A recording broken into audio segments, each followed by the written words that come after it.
All right, now, everybody. Quiet, listen to me. We're going to start a show. Now, some of you people have been with me before. You know it's going to be a tough grind, but we're going to have a show.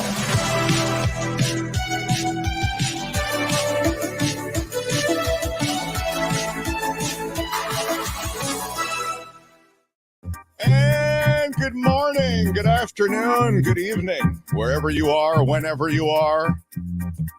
Welcome to our show. So cool to have Kim in the mix. Kim, how are you? Particularly because we have so much to do today that Kim has to do. Yeah. Another day of the KFI thing that I got to do.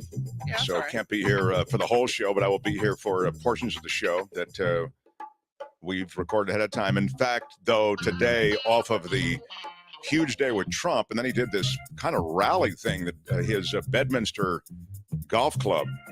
We'll have John Rothmann in. I'm sure Rothman saw last night this. He did kind of it was a rally, really, in which he recharacterized everything involving the documents and the boxes and the FBI. So, again, if you're into Trump and Trump talk, it'll happen with John Rothman. And John will be joining us around 10:35 this morning if you're watching live.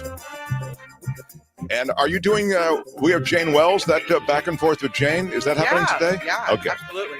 Jane Wells, the brilliant financial reporter on CNBC, will be here too.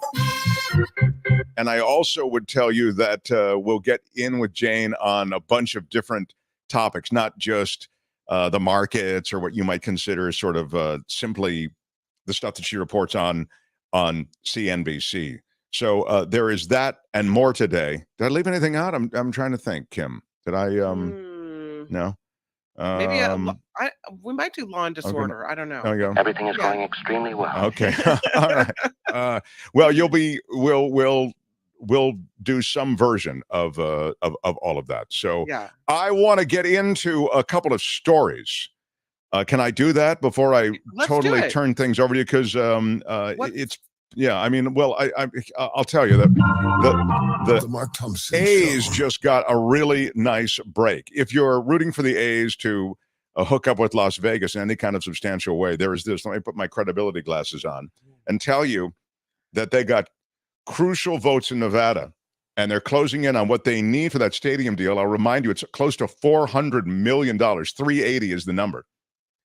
And here is what's happening. Nevada lawmakers granted the A's a crucial win in the dreams they have of a state-of-the-art $1.5 billion Las Vegas ballpark.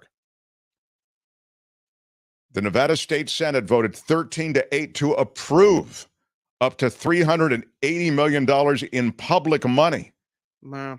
for a stadium on the Vegas Strip. Oh, well, a round of applause for public money. That's always odd. Yeah. It sets up a vote in the assembly that could seal the deal after the team, as you know, at the 11th hour promised to provide new community benefits. There was a very, very contentious back and forth between A's management and legislators asking them essentially, hey, you want all this money. What are you going to do for the community? You keep talking about all these things you're going to do. What did you do for Oakland? They were asking that. Now, the A's did have answers that were, I guess, satisfactory enough, but it by no means was clear that the A's were going to get that $380 million. It's still not a done deal, but it looks as though it will be signed by the Republican governor, Joe Lombardo, if approved by the legislature. So that was those were the A's fans with those signs. Yeah. Thousands of they had a protest of sorts, didn't they? It's a kind of a reverse boycott. They were trying to get people to go to the A's game in an effort to convince the owners to sell it to someone who would keep the team in Oakland. It's called a reverse boycott. And so they had all these signs, but look at all the empty seats. They couldn't even with the reverse boycott, they couldn't get people to show up. Yeah. Well, they and then we'll move on for this A's thing, but there are a lot of Bay Area listeners and viewers and just people who follow this whole thing. And also, even if you just follow the world of sports and how public funds are dedicated to so many things related to these jillion-dollar sporting franchises. The legislation that is now passing to give them that money has a lot of key amendments in it that was needed to get the senators who were resistant to okay the money on board. So surplus revenues from eventual tax district credits around the ballpark now will go toward a $5 million homelessness prevention fund. And they are asking other concessions on the part of the A's to essentially make it a sweeter deal for the community surrounding the ballpark. It's going to be right there on the Strip, I guess, close to the Strip. So it's going to change the character of Las Vegas in some way. In a good way, do you think? I mean, Las Vegas has become a big city. They have an NFL franchise. Yeah. They're going to have a Major League Baseball franchise, a hockey franchise that, is on fire. And I mention those things because those are big city things, and they have a growing population. They've had real estate markets that have been exploding, and the casino business is still doing well. It's done well even in a bearish economy of the COVID economy. They still did okay. So I guess what I'm trying to say is the local economy of Las Vegas and the continued growth of Las Vegas suggests to me that it's a big city. And it's going to have big city problems of homelessness and big city problems of lawlessness. But fundamentally, if you're into growth, they have it. The one thing, and we won't talk about it now, that they do need to worry about is something that we need to worry about all over the West, and that is water. As you grow these communities and continue to grow out these various developments, you need water for all of them. So, did you see Barbara Lee talking tonight about or last night about the whole protest and trying to keep them in Oakland, the A's in Oakland? Yeah, she did. I saw her, was it an Instagram feed, I think, or Twitter Yeah. feed that she wants to keep them in Oakland, but that's her job. She's an East Bay congressperson. It's sad. I mean, I think they just couldn't make that franchise work. They got into, you probably know more about this even than I do, into a back and forth with the Port of Oakland and with the area surrounding what was to have been a new stadium, and they just couldn't make it work. So that's the story on the A's and them going to Las Vegas. But the Mark Thompson Show. Other thing I want to mention to you is related to something that happened in Half Moon Bay. There was a place called Sweet Farm. It was founded in Half Moon Bay. That sounds nice. Yeah, and it's an animal sanctuary, so it really is nice. And tell everybody where Half Moon Bay is who might not be in Northern California or know the area. So Tim, Half if you would, Moon please. Bay is probably about 25 minutes, half an hour south of San Francisco on the coast. It's kind of in between. Santa Cruz would be also on the coast, and then Half Moon Bay, and then you've got closer to San Francisco, Pacifica. So it's right on the ocean. It's a beach town. It's a beautiful place. It's a little right? bit south of San Francisco. It's on what we call the peninsula. Yeah. Yeah. So in this beautiful place that Kim just described, there was this place called Sweet Farm, and there they did this beautiful thing. They turned this little area into a place where you see a horse right there as a shelter for everything from horses to pigs to, some of the bigger animals that have trouble finding shelters. In other words, it wasn't just dogs and cats. It's ducks and goats. And Yeah. so there were a bunch of fires there in 2020, you'll remember, in August of that year. The CZU Lightning Complex fire. Mm-hmm. It screamed through San Mateo and Santa Cruz counties. And when that happened, a team of about 45 workers and community volunteers evacuated more than 140 animals. All those animals I just mentioned, the pigs, the goats, the chickens, the ducks. That had to be a mad scramble. Yeah. In just 4 hours, they did it. The fire, which destroyed 1,500 properties and 86,000 acres, it didn't consume the farm, but they decided that it was just too difficult. And to live with the anxiety of the fire, a lot of us know what that's like. They decided to move. So they moved all of that to Western New York. Oh my goodness. Yeah, I thought it was going to be, well, they moved everything to Nevada or something. Yeah. No, they moved the whole, and the climate change has made a lot of people leave California or think about moving. And so here they are. They moved not only themselves, but all of these animals to this Western New York location. So they got animal blood tests, apparently. They loaded the cows, sheep, geese, pigs, llamas, chickens, all onto two 18-wheeler trucks. They made a 47-hour trip to the East Coast. How much does that cost? Wow. Yeah, that's right. 3,000 miles to a place called Himrod. And now, what's happening? They have skies filled with smoke. Can't get away from it. They say it is bringing back the memories of the very thing that made them leave to begin with. You see there on YouTube, we are showing it to you, the smoky skies. You know them as a Californian, right? They have no regrets, they say. They have a lake that provides them easy access to fresh water. They have a wine industry there also, which is a reminder of California, Northern California. They're no longer under the near constant threat of wildfires and other extreme climate events, they say. But these harsh conditions with the Canadian wildfires blowing in what you're seeing, that has reminded them of the climate crisis, how things are changing, and what actually forced them to leave Northern California and Half Moon Bay. Quite the story. Wish them well. The Mark Thompson Show. So, there's always something. You can never really run. You saw that Cormac McCarthy died? He is the author of No Country for Old Men. I don't know if you saw that movie, Kim. I did. Yeah, he is the author of the book that it was based upon. He also did Blood Meridian. He was 89 years old. His books were regarded as American masterpieces by critics and legions of fans. But this man who is widely regarded, I'm reading now from this obituary about him, as one of America's greatest modern writers. He died of natural causes at his home in Santa Fe, New Mexico. He was 89 years old, as I say. Yeah, there is,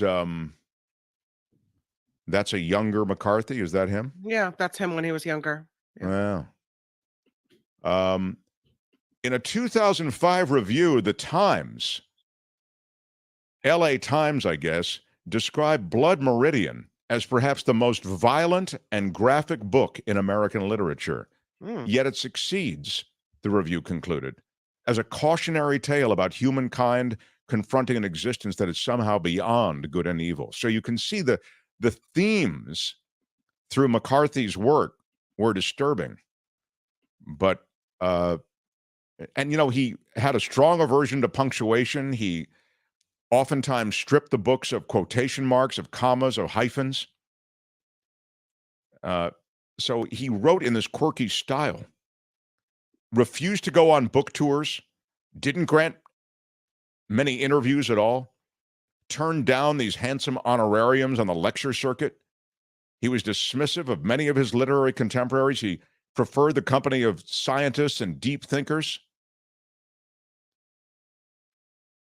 Cormac McCarthy. He is missed, but what a legacy he has left. 89 years old, he passes away. Wow. The Mark Thompson Show. I like to leave everybody with a downer. Kim, you talked about Treat Williams passing away. As long as we're talking about 71 years old, he died. He was died in a motorcycle accident. How sad. Only 71. I remember him in Prince of the City. He was just a young guy. but he was really one of those actors who could do so much. Yeah. Well, that's a little look at what's happening. I will jump back on maybe just to annoy you, but I'm excited to watch Rothman talk about Trump and Trump re-characterizing what happened with as he spoke to his Fox News audience and also his audience at the Bedminster Golf Course following the arraignment yesterday. So all of that. So Kim, Yeah, rock the house. gonna do it. Smash the like button for Kim. The Mark Thompson Show.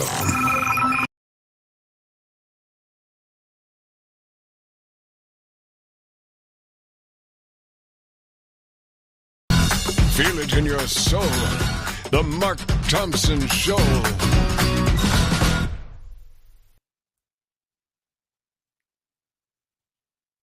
Good morning to you. Albert is along for the ride on the Mark Thompson Show this morning. Thanks, everyone, for being here. As Mark said, he is at KFI today, and he has recorded some things that we'll be playing throughout the show, so it'll feel kind of like he's here, kind of not. Albert, how are you?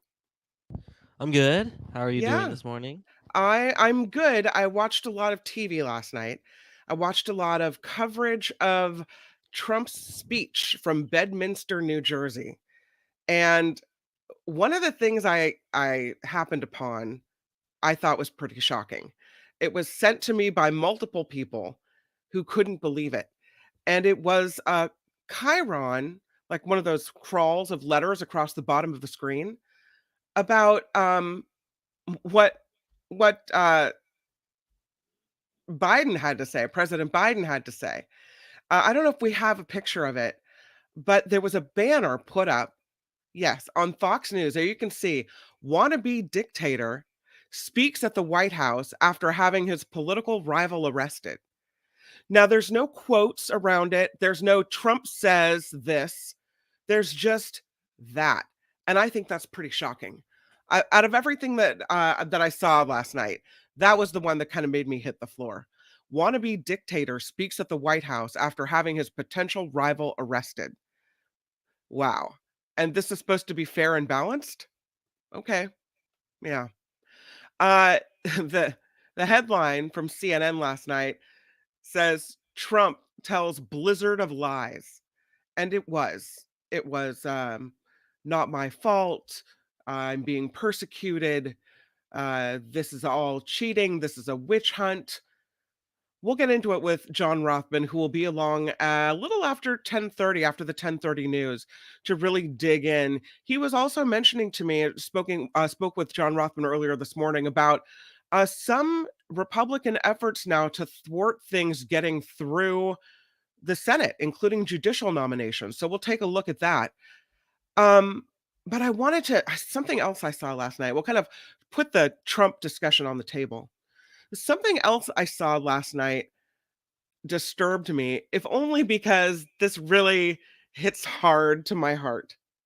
And it is finally that it has arrived. We have AI radio personalities. What? Here it comes. Yeah, I know. Yeah.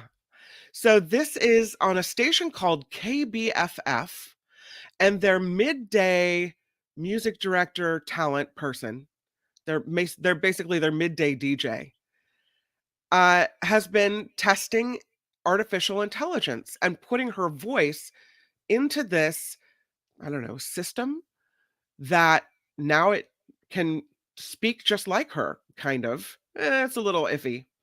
The company is Futuri Media, and they're using Radio GPT software.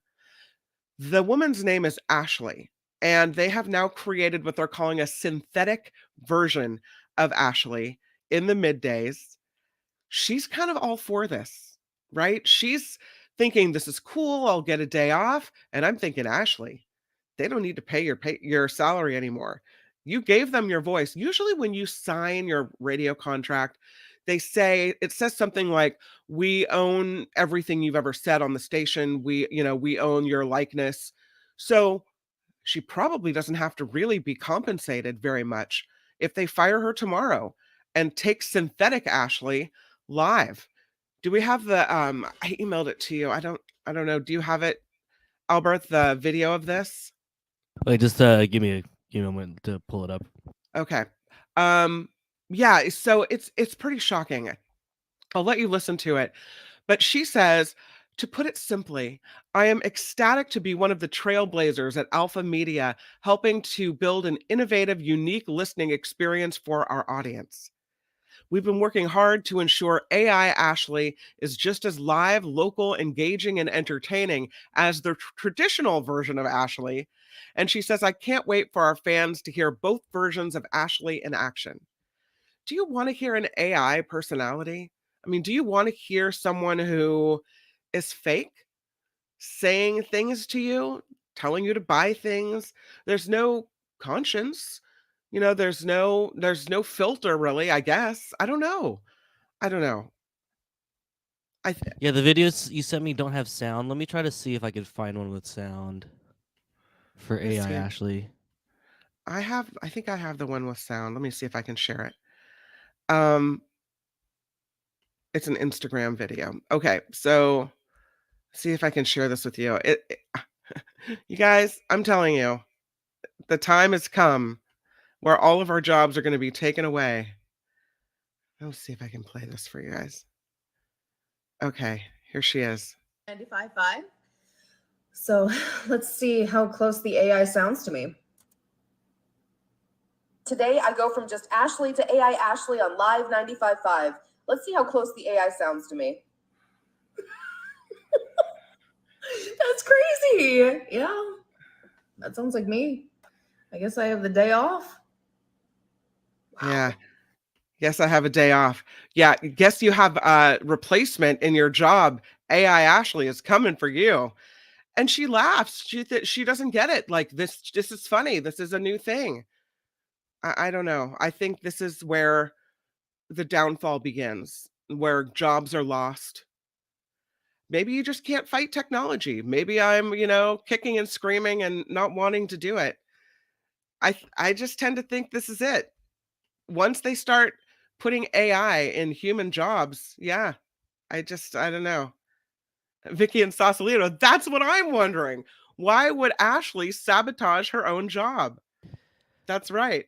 JR, congratulations on your AI pink slip. I'm telling you.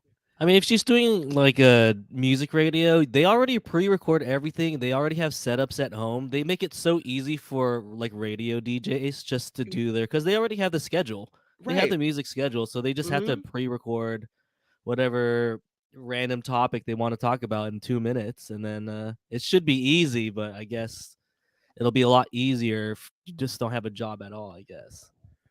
AI Ashley tells us, this is thanks to John Daly.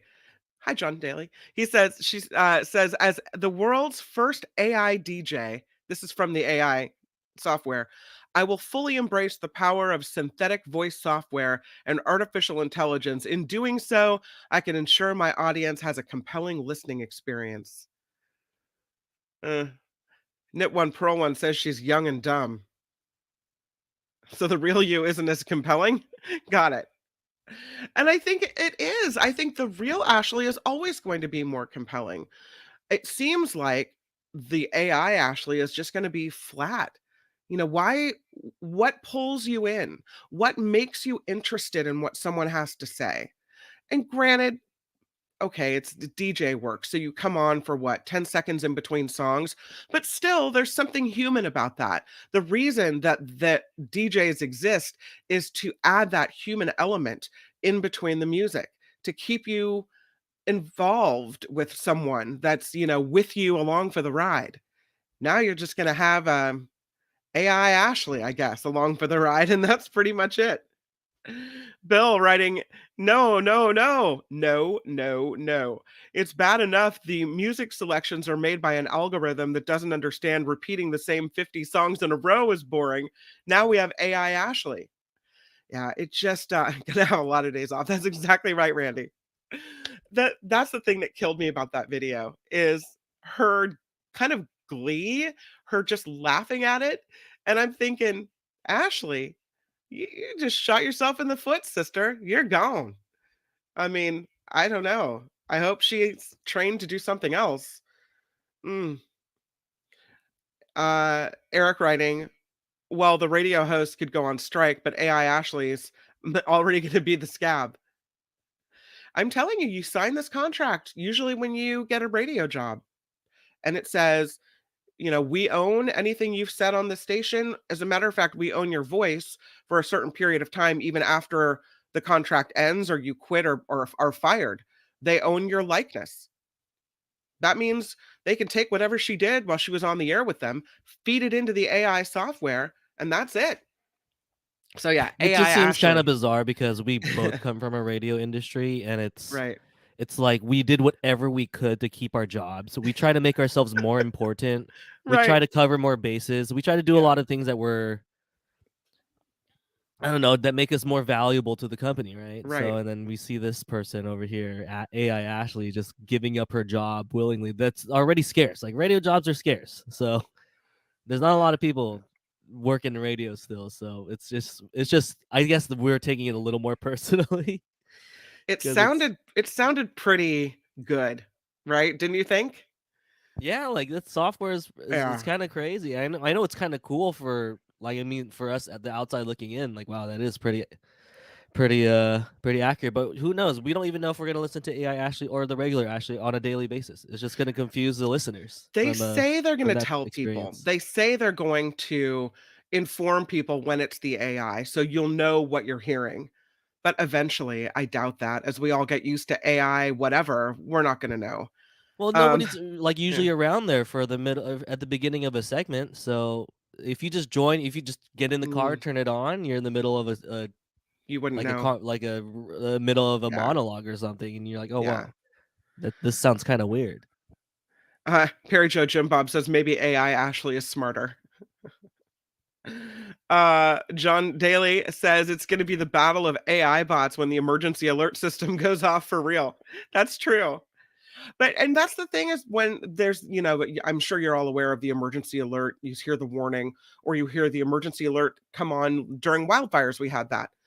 And one of the things that people like Albert and John Daly have done in the control room is they see the alert coming through.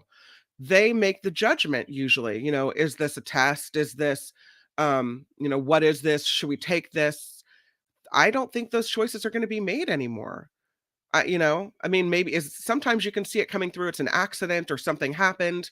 I worry that there's not that human element to be that keeper, that controller of things as we Yeah, go or along you with this. we Yeah. take a live broadcast. But Yeah. a majority of my career at Station X was during Trump's presidential run, and we used to take him live all the time, and we'd have obligations like top of the hour station ID, and like, hey, we'll duck out, we'll have somebody say the ID at the top and go back, or find a time for the emergency alert system. But who knows the AI? I don't know how the AI is just gonna stop talking and it's gonna play and resume after that. It's just it's kind of weird. Yeah. Uh, so that story kind of touched me, the whole AI Ashley thing. You know what we are not going to get here? You're not going to get AI Albert, AI Kim, or AI Mark. We're not doing it. Not going to happen. Some other stories we're looking at as we await the arrival of John Rothman was power a power outage. Well, let's talk about this first. This is did you hear about this cannon that was stolen? I don't know how you make off with something like this. This happened on the East Coast in Philadelphia. And there was this cannon, kind of a reproduction of a historic cannon stolen from this fort right along the Delaware River in Philadelphia. It was 300 pounds. It was a replica signal cannon and it was stolen. Someone just came in, lifted this thing. I mean, I don't know how you get this. It's 4 feet long. It sat on a box on top of a 14-foot wall. And stealing it, they say, was not easy. Someone really had to want this cannon. They say it had to be, according to ABC in Philadelphia, It had to be removed from its box and then pulled down from the top of the wall. It would have to be moved across the parade ground and then loaded into a truck. So all this happened in early June. This cannon, I guess, doesn't sit in a super visible area. The first person that saw it missing at Fort Mifflin thought it was taken down for maintenance. But no, it was taken away forever. Philadelphia police say they are involved now in the search for this cannon. It's valued at about $3,000. And I don't know what you do with it. They say they don't think it's worth a lot of scrap because it's made out of cast iron. So you would have to maybe There's really never been want it anything like this. to put it in your backyard. Thank you, Donald. The nonprofit group that runs this area, this reproduction, recreation, Civil War type area, they say this cannon means a lot to them. They say they suspect it was taken by someone who finds it an appealing curiosity. Maybe it's in someone's yard, maybe it's in someone's living room, but the cannon works. It is a working thing, and they say it's potentially dangerous. They did not catch this theft on video. They want their cannon back. They want their 3,000-pound, 300-pound cannon back that's worth $3,000. I thought that was pretty interesting. Yeah, All right, Albert. It took a lot of effort just to take it out, but I mean, maybe in the dead of night they'll roll it back in. I don't know. it's pretty like obvious you have a cannon there too. So if they do find it, it's like you can't really hide it. I feel like it's too big, it's too heavy. Even if they try to get rid of it, I feel like it would be too much. Somebody's gonna see it in your backyard. Somebody's Also, gonna you see gotta it in lock your the living thing room. down. I'm telling maybe you. I've spent too much time here in the Bay Area where everything is and can be stolen. Yeah. So you gotta lock these things down. I tend to think even if it was chained somehow to a fence, they still would have gotten it. I don't know. All right, let's do a little news, Albert, and then we'll welcome John Rothman to the Mark Thompson Show. That's next. The Mark Thompson Show.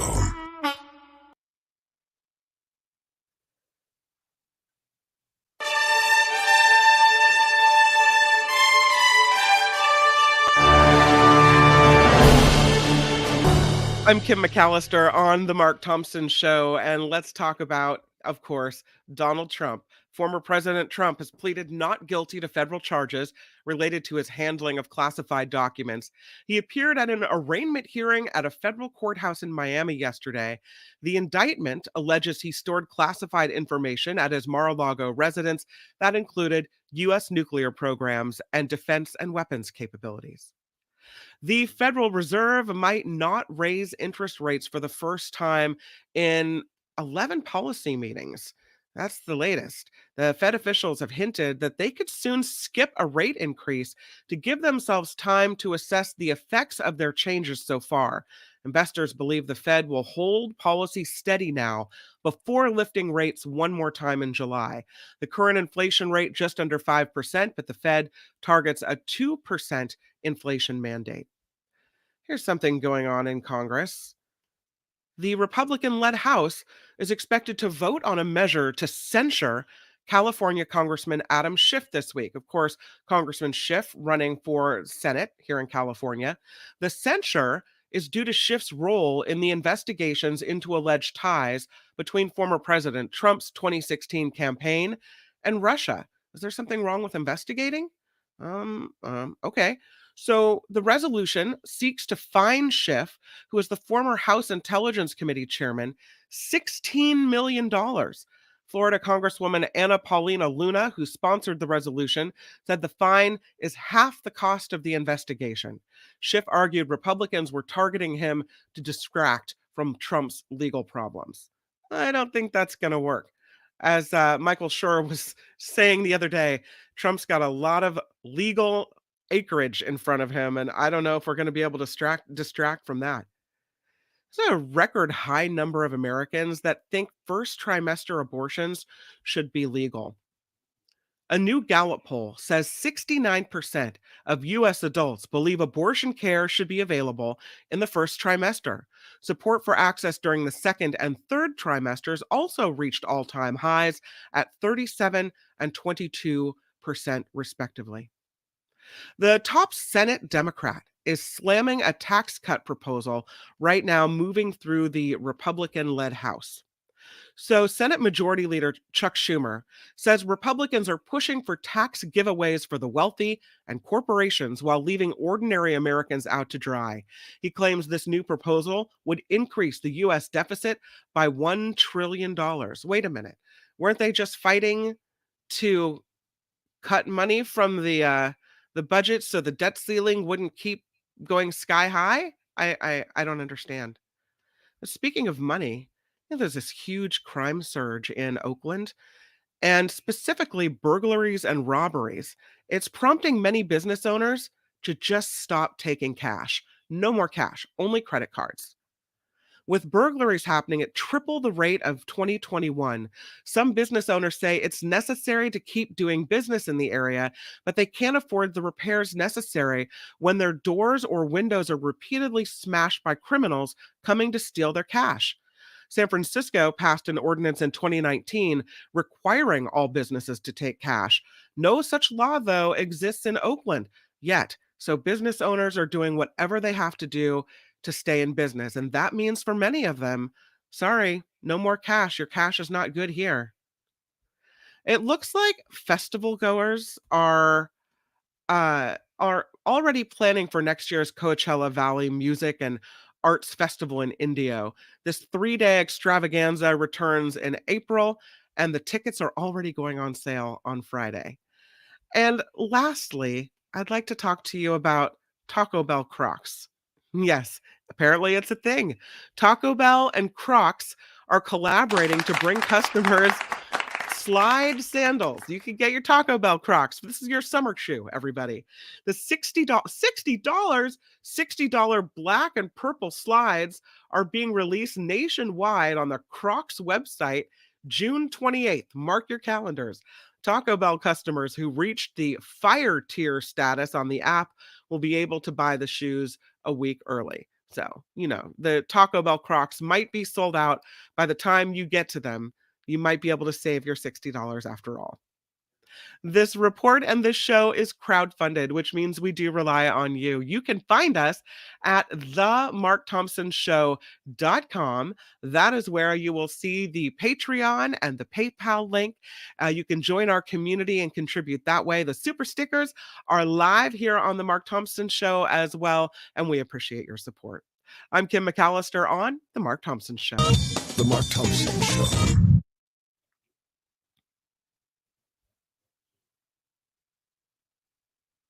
Okay, this is something I've been excited to do for most of this week because there's no one better to talk about politics, about stories of the day, about what's happening with the presidential history being created as we live through it, than former KGO talk show host John Rothman. So welcome, John Rothman, to the broadcast. Hi. Thank you, Kim. It's always a pleasure to be with you. How you doing? I'm great. There certainly is a lot that we're going to have to talk about. There's so much going on, and I can't wait. There is a lot to talk about, John Rothman. Did you, first of all, because I haven't talked to you about this yet at all, what's your, give us the lay of the land about what you think of the indictments? Well, I have to tell you, it was long overdue. There was no doubt in my mind that there would be an indictment. I worked for Richard Nixon. I understand the nature of the presidency. And what Donald Trump did was just irresponsible. And you'll notice that a number of key Republicans, although they aren't opposing Trump, are saying what he did was wrong. And I think that's critical to national security. This was a disaster. Last night, I had a choice, as we all do, as to what we listen to and what we read, whether I should listen to CNN, which had a fascinating discussion, including John Dean, about history, or whether I should listen to Fox, which carried Donald Trump's presentation at Mar-a-Lago. I chose to listen to Donald Trump. I was so appalled by the inaccuracies, it's almost beyond comprehension. What's even more beyond comprehension, and it goes to the very heart of your question about reacting, is the total lack of reaction, the lack of horror by Republicans. I couldn't help but think if there were a Democrat in the White House who had done what Donald Trump has done, they would be up in arms. And it's that double standard that bothers me. Oh, wait, double standard? We're talking about Biden, and we're talking about Hunter Biden, rather, and we're talking about Hillary Clinton, and a double standard. It's completely different. There is no analogy between what this president did and what was done in the case of Hillary Clinton or Hunter Biden, who, by the way, and those of you who've listened to me for a long time on KGO and other sources, know I was vigorous in my feeling that they should be investigated. And I would remind you, the Trump Justice Department did not prosecute either Hunter Biden or Hillary Clinton. After multiple investigations. I mean, they tried. They looked into it. They didn't find anything they could charge them with, right? Yep. And so as when you make the suggestion, as you did earlier, you had that business from Fox about dictatorship and so forth. If nothing could be further from the truth. But what bothers me is the blindness of Republicans to the tragedy that is unfolding in this country. We really are in the midst of a different kind of constitutional crisis, and it goes to the heart of who we are as Americans. Let's get into what you saw last night, because I had a hard time finding video of what was said at Bedminster Club in New Jersey by former President Trump last night. And I think that's responsible journalism, because I don't think that it's good to publish lies. But let's get into it. Hold on before you go on. I think it's important to listen to them. Otherwise, how do you know they're lies? That's right. That's why I chose last night to listen to Fox instead of CNN. Because if people could hear what Donald Trump said, and then it could be criticized, I think it was bigger. I'm sorry to interrupt. Go ahead. No, I agree. I was talking to Jim Avila, formerly with ABC, this week, and he was talking about the best ways in which to cover Trump. And what he was saying is it's irresponsible to let him speak live anymore, because he's going to say things that are lies. So the best way to do it is to take the video, play some, stop it, report on what was true and what was not true, play some more, report on what's true and what's not true, so people really get an accurate accounting. Because when you just roll the tape, roll the video live and let the lies spew forth, sometimes as evidence, people can't tell, fact from fiction. So it's better that way, Kim. I don't know. That way, no one can be accused of censorship or of distorting what someone says. I believe that. I think it's true. You were talking about AI earlier. Right. You've got to have it off the bark, if you will. That's my view. I just feel like when you let it roll without stopping, without calling attention to it, we see what people believe, and what they believe are anything that comes out of his mouth, they'll drink it right up. The key word that you said is fact check. As soon as the tape runs, there needs to be a fact check. Yeah. And that's what should have happened. The distortions about the presidential act, dealing to the President Papers Act, was unbelievable. He was completely wrong. His announcement that he's going to go after Joe Biden and Hunter Biden and their crime family, if you will, absolutely need to be heard. The fact that he was ready to unleash the Trump Justice Department to get them. I mean, you have to hear it. It has to be understood. And it should scare the living bejeebers out of us, because when you have a president who ignores the law, he has to be called to account. So anyway, let's talk about the lies from last night. What are some of the big whoppers that stood out to you? Well, the president doesn't own the papers. These papers, according to the act, are owned by the federal government. They are not the president's boxes, nor are they the president's papers. And that needs to be understood very clearly. Number two, and most critically, when a former president of the United States talks about going back into office and weaponizing the Department of Justice, it's horrible. And when he said that Joe Biden is the most dishonest president, the most crooked president we've ever had, I'm scratching my head and I'm saying he certainly doesn't know his history. But there were so many distortions in the course of what Donald Trump said. But you see, That's why I listened to it. If I had not listened to it and you had asked me the question, I could not have answered the question. And so I think it is the responsible thing to do to play it and critique it. By the way, that's been done with many presidents, and it should be the process that we follow. What is particularly disturbing to me is the Republicans in the United States Senate, the leadership, have really been silent on all of this. Maybe they're just holding their fire.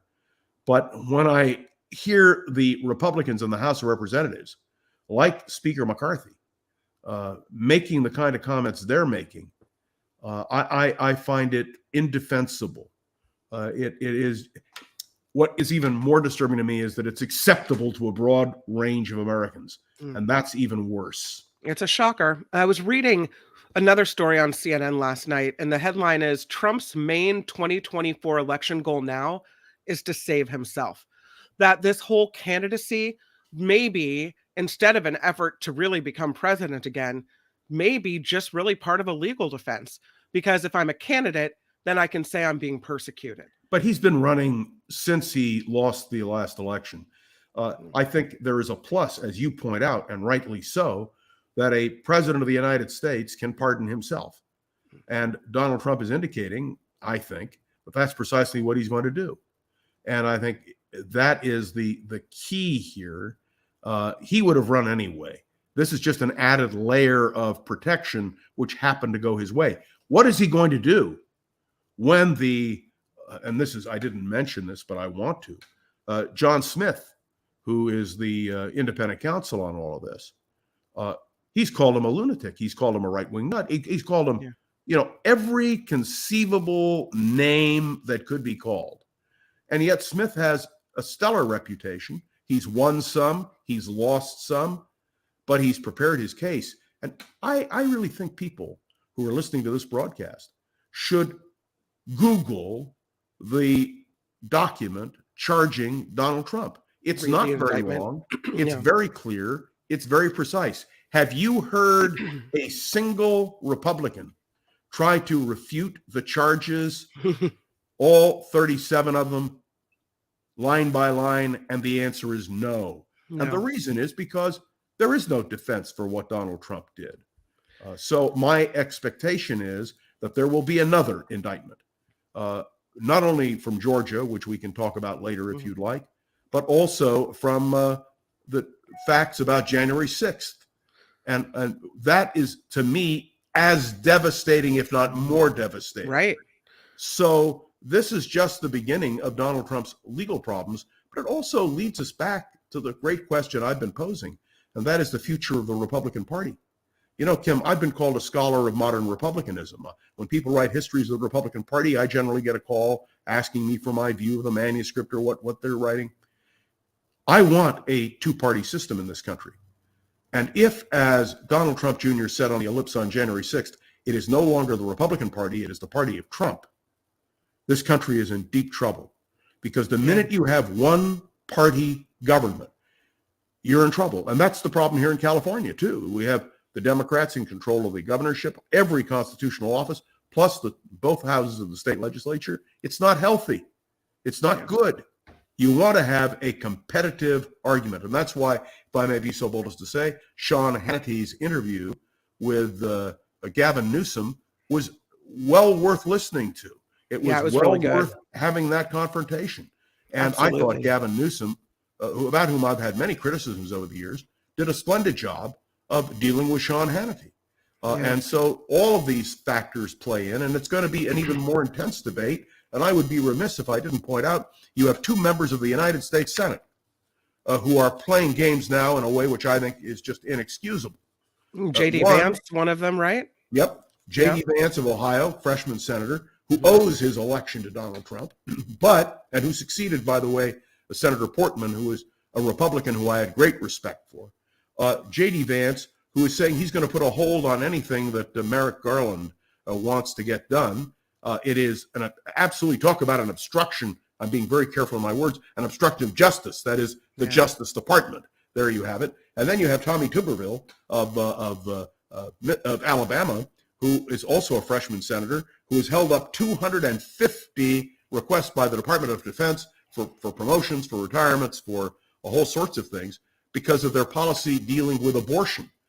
When you have two senators with that kind of power, the United States Senate ought to take a hard look at what's going on because they write their own rules. But this is the kind of extremism within the Republican Party today that should terrify every American, pure and simple. So you mentioned history, your love of history. And one of the things I wanted to ask you is another story I was reading last night.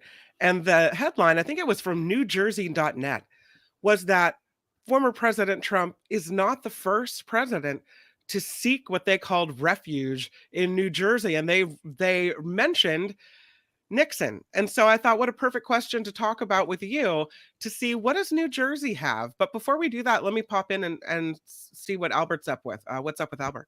Yeah, John, can you just disconnect and reconnect to the stream? I think your microphone is sounding a little tinny. So just okay. So just Hold leave on. it.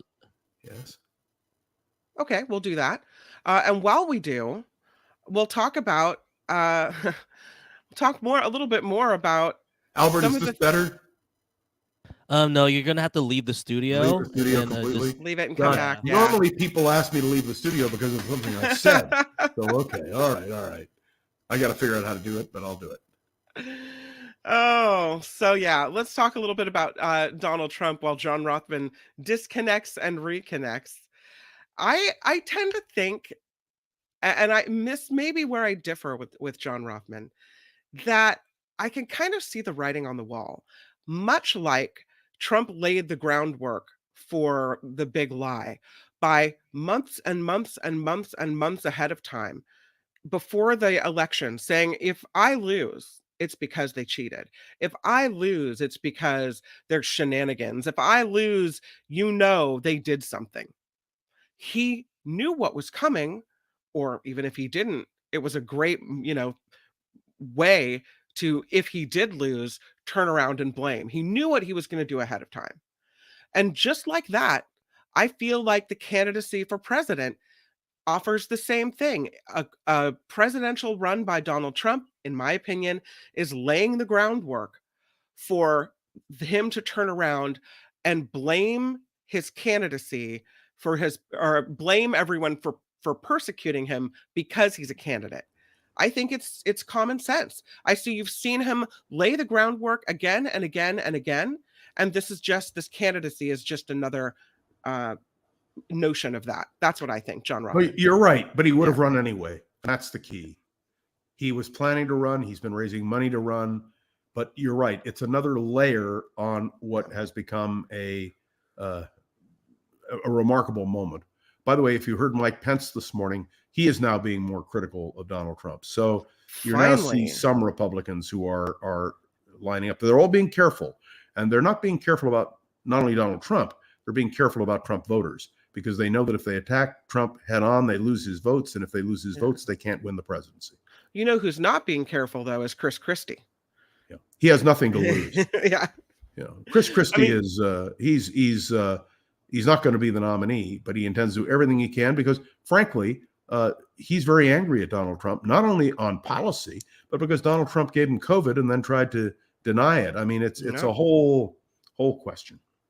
So let's go back to the question about New Jersey and presidents heading that way after they've, seen a mountain of trouble. Is there anything to that, or is there anything important about noting it? No, nothing. Nixon moved from California, from San Clemente. He first went to New York, and then when he decided, really in his own sense, he wanted to be in a different place, he went to New Jersey, and he settled in, but there was no real connection.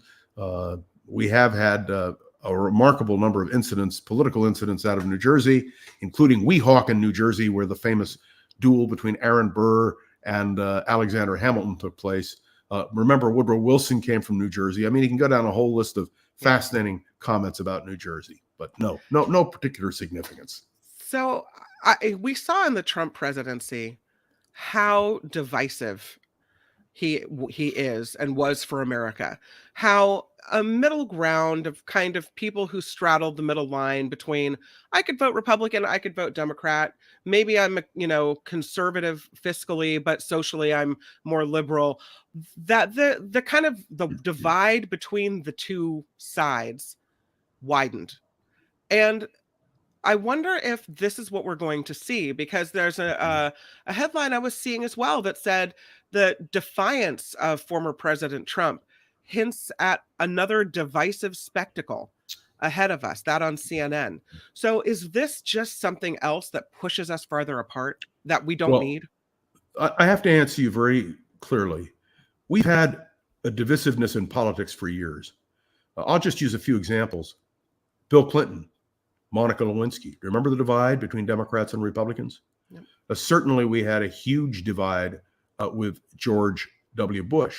But let's go back to Clinton, because Sure.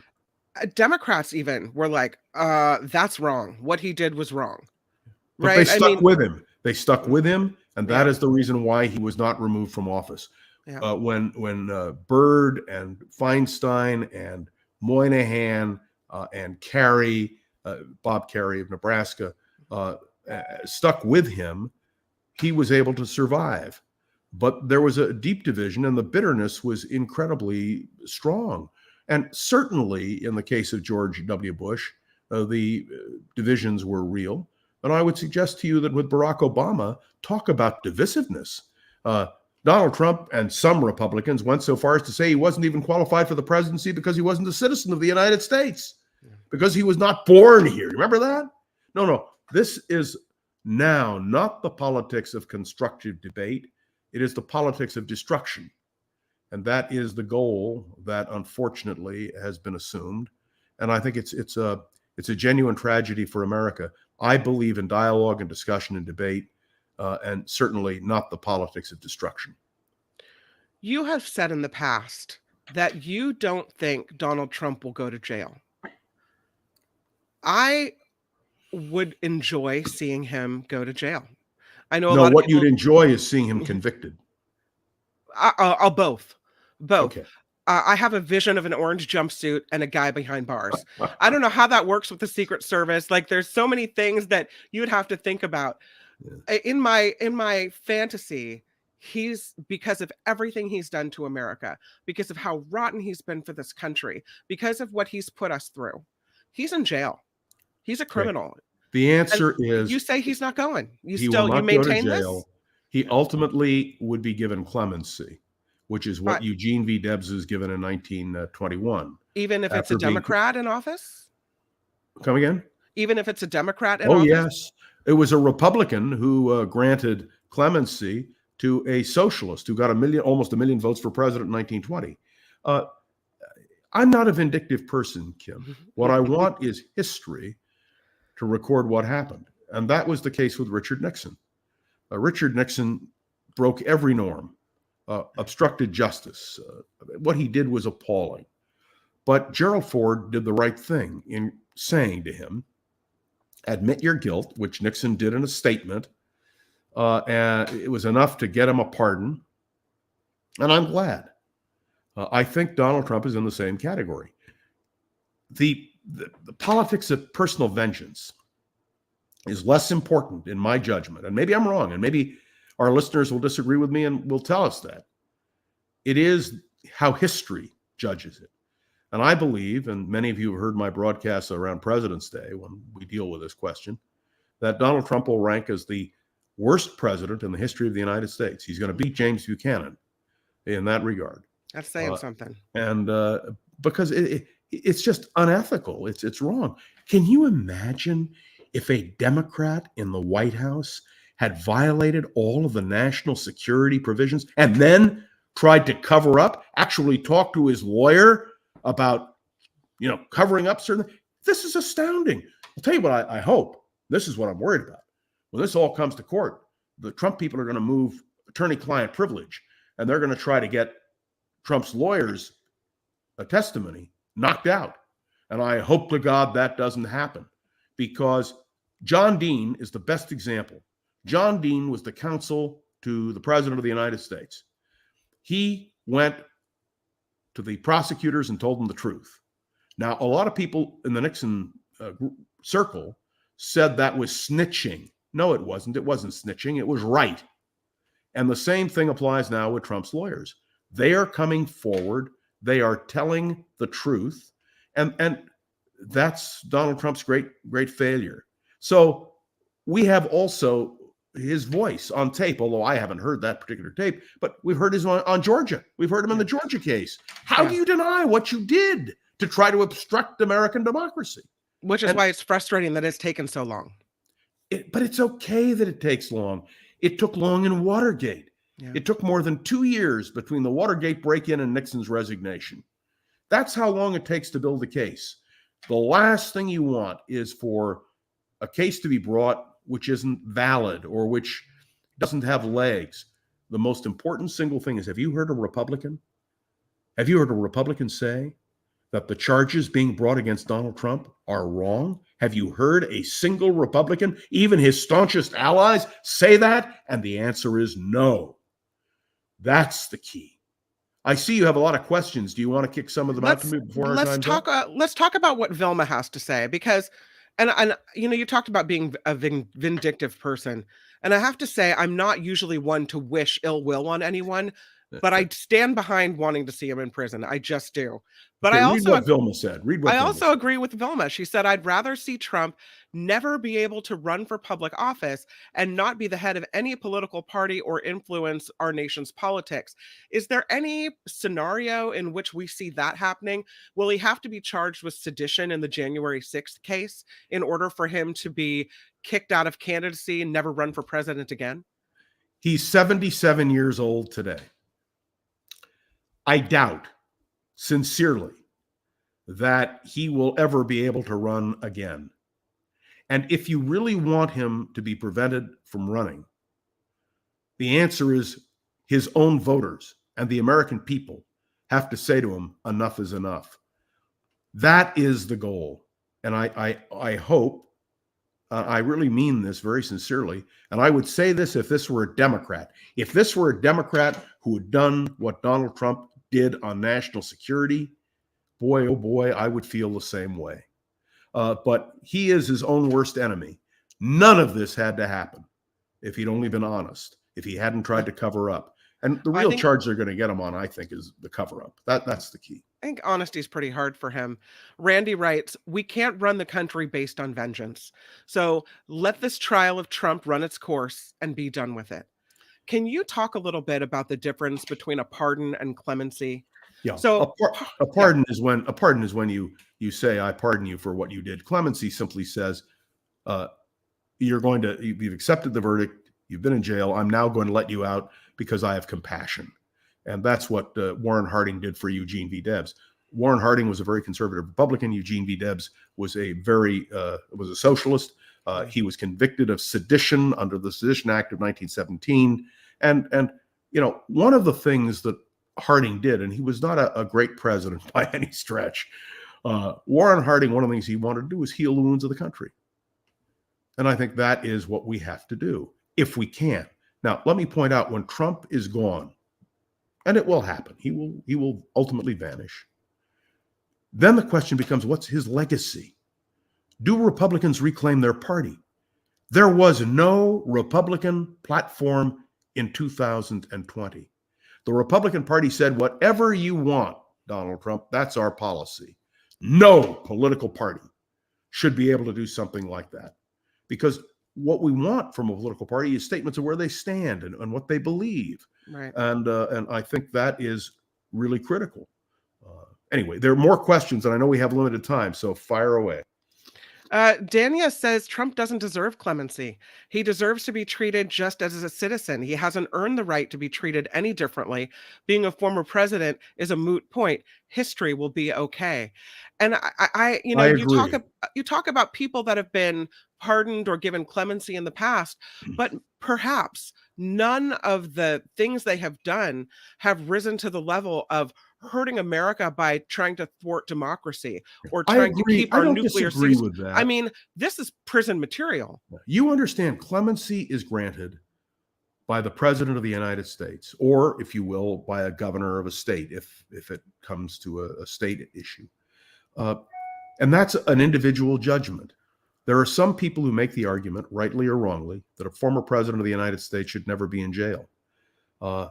I believe that a former president of the United States should be convicted if he's guilty. History should stand clearly in that regard. Yeah. But I don't want to make him a martyr. I don't want to make him a rallying cry for his minions. When Donald Trump is gone from the stage, I don't want people saying, oh, those Democrats destroyed Donald Trump. No, Donald Trump has destroyed himself. And when he goes to court, as I hope he will, if a president, Democrat or Republican, wants to, in the words of Abraham Lincoln, bind up the nation's wounds, it'll be clemency. It won't be a pardon. No one can make an excuse for Donald Trump. Yeah. I know many of you disagree with me. You think I'm just dead wrong, but that's my judgment about how you heal the nation's wounds. And don't you agree with me? I mean, stop and think about it, that ultimately what we want is a united States of America. And the political differences, the polarization, I hope to be set aside so we can deal with the real problems this country faces. Or Donald Trump is not a real problem. Conversely, does it show that you can go ahead, run for president, and if you're elected, you can do whatever you want to do because you're never really going to have to pay the price? No, Richard Nixon paid the price. Dick Nixon paid by the having price. to resign? By having to resign, by having to accept a pardon. That was the judgment of history. He'll never recover from that. And I want Donald Trump to be, if he's guilty, and I believe he is, but we have to see the evidence. If he's convicted, let history judge him. I don't need to I have no sense of personal vengeance. I think it's a great American tragedy. And when this is written about, and I hope you and I are still here in 20 or 30 years, Kim, you will be, to be able to talk about this, the judgment of history will be harsh when it comes to Donald Trump. But I want to remind all of our listeners today, when Richard Nixon resigned, 31% of the Republican Party still believed in his innocence. Yeah. The facts be damned.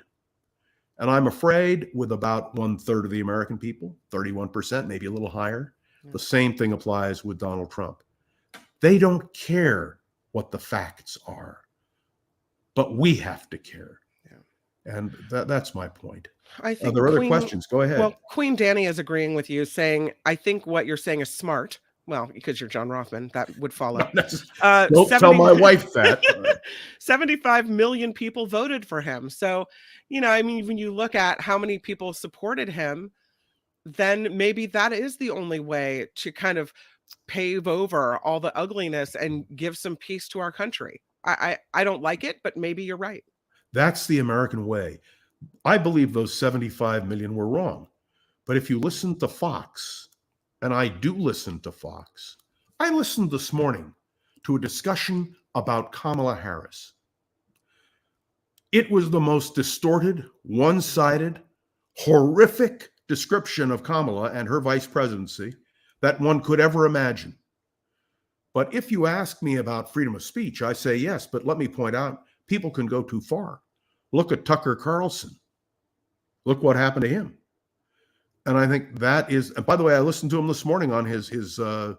Twitter, whatever, yeah. It's appalling. I mean, it's really appalling. But notice his numbers are falling.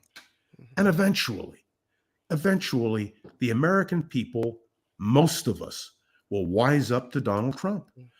When the campaign began, some of you will recall, I compared him to Elmer Gantry.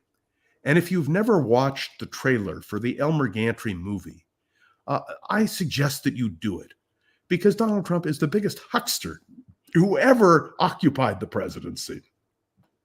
But ultimately, even good hucksters are exposed. Let me just, and I know we're running over time. I'm sorry to keep I don't mind. I have nothing to do. Ellen's away, so I'm home alone. It's okay. Wild parties every night, Kim. Let's talk about the difference, though, between the two most recent presidential criminals, right, allegedly. So Huge in Japan writes this about Nixon. He resigned in disgrace. He was vilified by history. That was Nixon's punishment. And I would argue that Nixon actually cared about that, cared about his legacy, cared about how he was thought of after the fact. But Joe writes, Trump doesn't give a damn about history. Trump doesn't care about how he's remembered later on. There's a difference in, I don't know, being conscious of that, I think, in this case. And I don't think you have the same type of remorse. Okay, let me answer you directly. Yeah. Nixon was appalled by what happened to him. I don't think he truly grasped it. But Richard Nixon clung to the Constitution. He really did. And he understood why he had to resign. And you're right. Donald Trump won't give a damn. And that's fine, because it's not the judgment of history that Donald Trump interprets, but rather our judgment. What will my children, what will, God willing, my grandchildren, looking back, say about Donald Trump? How will history evaluate him? When I participate in rating the presidents, Bill Writing's fantastic survey, which I've done every President's Day weekend for years, that's the key. Because in the end, most people don't remember who was president 10 years ago or 20 years ago. They don't remember scandals. But the place in history is what is critical. And so I'm taking a long-term view. I can guarantee you one thing. When Richard Nixon left the presidency, every future president consulted him one way or the other. From Jimmy Carter on, they talked to him. Bill Clinton consulted him. Ronald Reagan consulted him. George Bush consulted him. Richard Nixon was respected not for the terrible damage he did to this country, but for his, in many ways, brilliance, his foreign policy expertise, his legacy. Okay, who's going to consult with Donald Trump? I want you to stop and think about it. There is no real legacy to Donald Trump that is constructive or positive that a former president would want to consult with him about. Yeah. He's a blot on the history of our country, but we have to understand why. And the future of our country, in terms of history, has to understand why. Oh, Trump will never understand, never admit. He doesn't have that capability, but we must. And if you think I sound impassioned about this, I do. I believe in the fundamental principles of American democracy. And when Benjamin Franklin said to that woman, as he came out of Constitutional Hall, it's a republic if you can keep it. Well, that to me is the signature of what we have to battle for. I talk about this, by the way, with some frequency. I now do a podcast. I'm going to do my commercial now around the political world with John Rothman. I tape something every morning, 5 days a week. It's posted. You can hear it. Where do we find it? You just go to John Rothman, around the political world with John Rothman. I did it last night. It came right up. So Okay. What I try to do is to reflect on these things. And look, I know that what I say is sometimes controversial. I had people all over the country call me about persecution versus prosecution. But that's the way America is divided now. And when you ask these questions, the difference between Nixon and Trump, whatever you thought of Richard Nixon, he understood the American system. Yeah. He understood how America functioned. He knew in the end that he had done something terribly wrong. And okay, he sort of apologized for it. If you listen to the David Frost interviews, David Frost backed him into a corner, and he finally said, you know, I impeached myself. I gave them the sword and they thrust it into me. I mean, Yeah. you can hear him say this, and you could hear not only the reality, but also the tragedy. Donald Trump doesn't admit anything. But history has to judge Donald Trump. And I'm going to tell you something. I believe he will judge harshly, very harshly. Now, let me point out before we conclude, we have the January 6th indictment coming down. John Smith is going to be in charge of that as well. I have on my desk, sitting right here, the January 6th committee report. Everybody should read it. And I can't wait to read Liz Cheney's book, which will be out shortly. We know that Georgia is going to be explosive because they've nailed him. There's no way Donald Trump can evade what is on tape. So here's the question. Does truth matter? Does it matter to the American people when we know the facts And I'm going to tell you a fact. 1 and 1 equal 2. But if I tell you that 1 and 1 equal 3, I expect you to dispute that. And I expect Donald Trump will have his apologists, his defenders, but we have to state the truth. Yeah. And it's going to be very interesting these next few weeks as the Republicans have to respond to this, as Trump continues to respond to it. I can't wait, Kim. I wake up every morning regretting that I'm not on the radio 5 days a week. I know. Listeners calling in. Well, for God's sake. I'll tell you that Mark Thompson is going to be filling in at KFI, and he may be taking a vacation. So I may be calling on you a little bit more, if that's okay. Anything you want. So I nice am to me. yours. This is So so nice. important. And again, I want to emphasize, I am honored that you guys have asked me to be here. And I want to thank Mark for that. And I want you to know how pleased I am, Kim, that you are not just filling in, which is what you always said you did. No, you're more than a fill-in. You're a pro. And I don't just say that because you're my friend, but all of you can see the quality of the broadcast. And to Albert too. Yeah. What we're doing is so important. So again, if you want more, just go to Around the Political World with John Rothman. You'll see they're all listed day by day, and you can listen. And I'm there every morning. They generally post it by 9 o'clock. And in the meantime, I can't wait to do whatever you need me to do. Okay, Kim, so last question for you. Yes, and I yes. promise I won't keep you any more than this. No, I but don't. I have nowhere to go. Nothing to do. The last question is, have we ever, because what we're probably going to see, you mentioned the January 6th possible charges being filed, Georgia as well. This is only, the second indictment case coming down the pike. We could see more indictments. There will and be more, 4 total. Yes. At least 4 total, because you have the New York case, you have the case if it's just done in decided federal court, and 2 more. that other indictments should be filed. Right.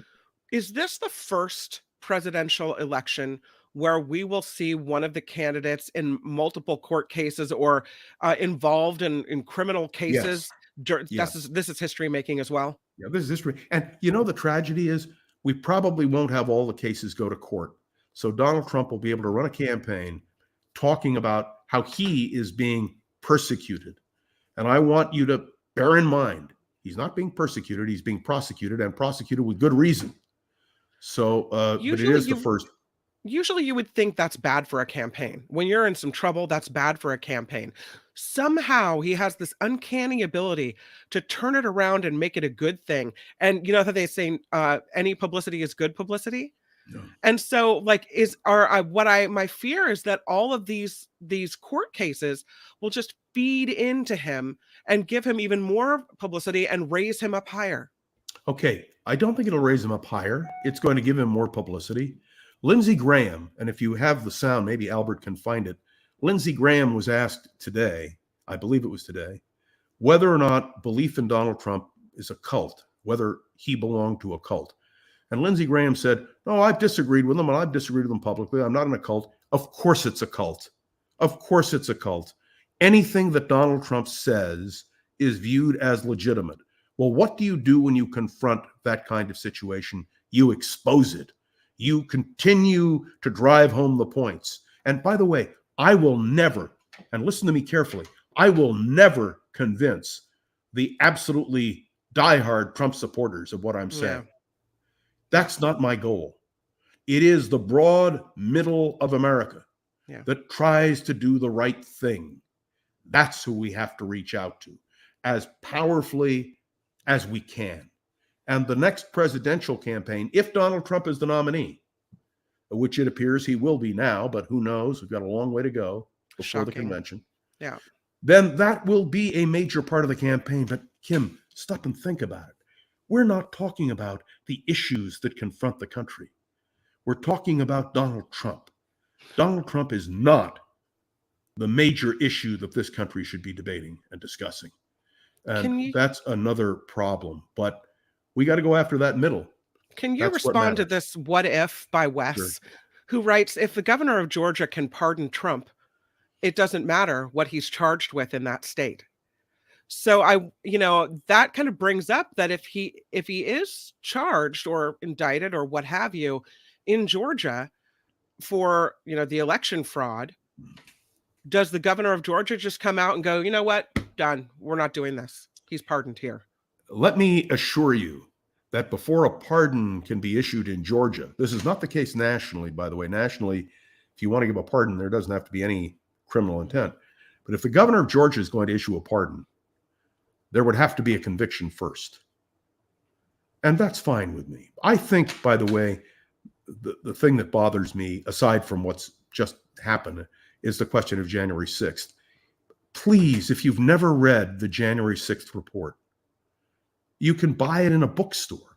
Yeah. I have both editions. Let me show you. I have this one, which is the January 6th report, which you can buy in any bookstore. And the cost of it, according to this, is it marked and annotated? That's what I want to know. Have you annotated it all? It's $19.99. Or if you prefer, you can call your member of Congress and you can get the exact same report, probably for free. And that is the final report of the January 6th committee. Yeah. It's the same document, but you can buy this. Read it, for heaven's sake, because the summary is absolutely amazing. And let me tell you, the summary is footnoted. I mean, I can show you a page. Look how that's footnoted. Wow. It's footnoted everywhere, and it's phenomenal. That's some easy nighttime reading is what that is. Well, what it does is to keep us aware, informed, and knowledgeable. By the way, the summary of the report runs, here it is with the footnotes. With the footnotes, it runs about, I'll tell you exactly. It runs 193 pages. Whew. So, I mean, you may say, well, do I have time? It's worth it. And by the way, Liz Cheney has a book coming out. I have not seen the book yet, but I intend to get it as soon as it's available, which I understand will be in a couple of months. Yeah. I want to know what she thinks. And so this is really history happening. Yeah. And Kim, you and I are very lucky. We've been able to report the news and talk about the news. And now on the Mark Thompson program, we can interact again. And again, I want to remind people, Around the Political World with John Rothman, every morning, 5 days a week, it's posted. Thank you, John Rothman, for joining us on the Mark Thompson Show. I adore you. And we'll see you hopefully very, very soon. Yes. And will you please, again, congratulate your daughter? I saw your posting, and I follow her career avidly. What? Yes, for the eighth grade graduation. Wonderful. I will pass it on. And she looked just so happy and so great. And you can give your son my best as well. He seems to be just fantastic as well. So anyway, thanks, Kim. Thank you, John Rothman. All the best to your family too. Bye. Bye. John Rothman, everybody. Always so fun to have him on the show. And I always feel like I've learned so much coming back from a John Rothman interview. What's going on, Albert? No, just checking in. We're gonna just to check in. You know, someone had mentioned, and I have been remiss, that I should ask for you, and it seems kind of self-serving, for you to click the like button. So if you can click it right now, I would appreciate that. Iron rod. Smash it indeed with your iron rod. Don't smash it with your "why are you yelling red?" Don't do that. Smash it with your iron rod. And thank you for the contributions. I've seen a couple come in, and I'm very grateful. So thank you to Wes, Mike, and Stan, who right off the bat threw down a $10 contribution. So again, the show is crowdfunded, and we really appreciate any help we can get on that. But right now we have a little bit of, should we do news here, Albert? Or do you want to run an interview? What are you thinking? Yeah, let's run the news, and then we could have this recorded interview with Jane Wells. And then I think by that time we'll just have some shout outs and okay, and a shorter video too if we have time. Okay, let's do it. Extra video. So okay, quick news, and then Jane Wells coming up next. That's what we could expect here. Thank you, Albert. News it is. I say that, but I need to get ready. We promise we have news.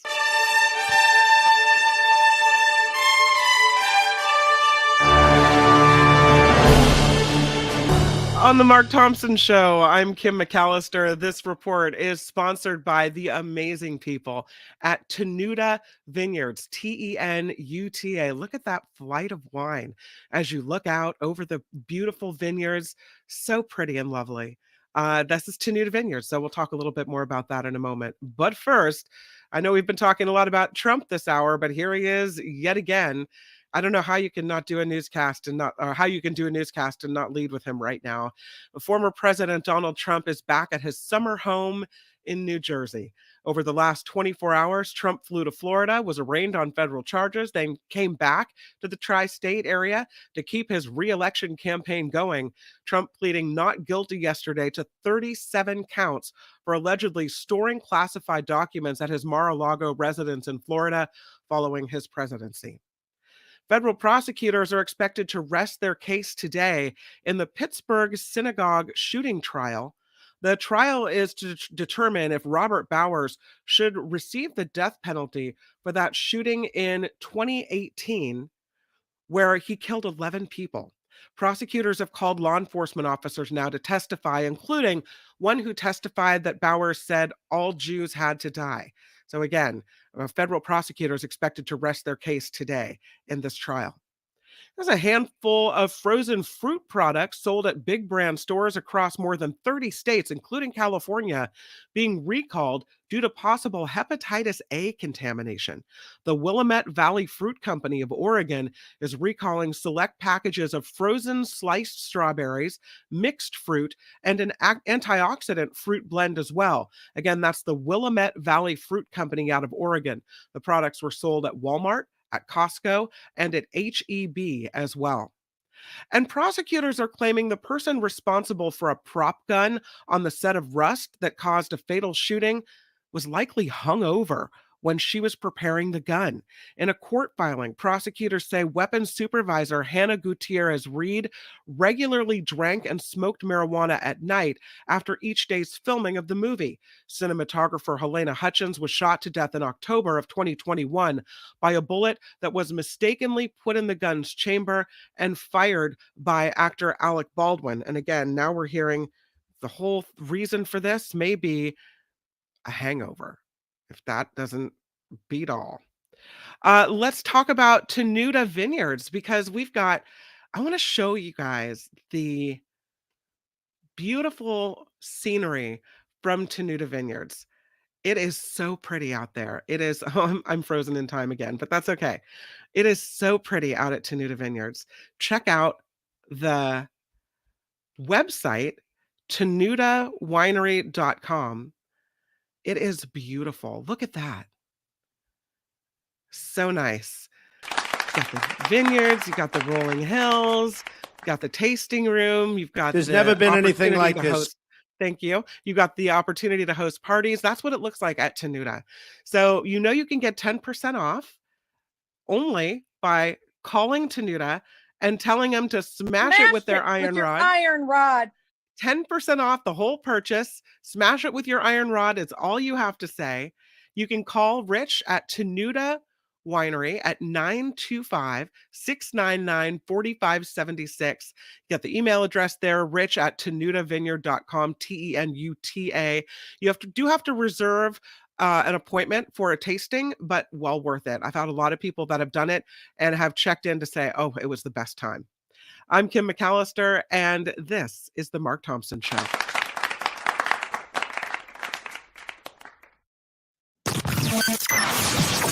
The Mark Thompson Show.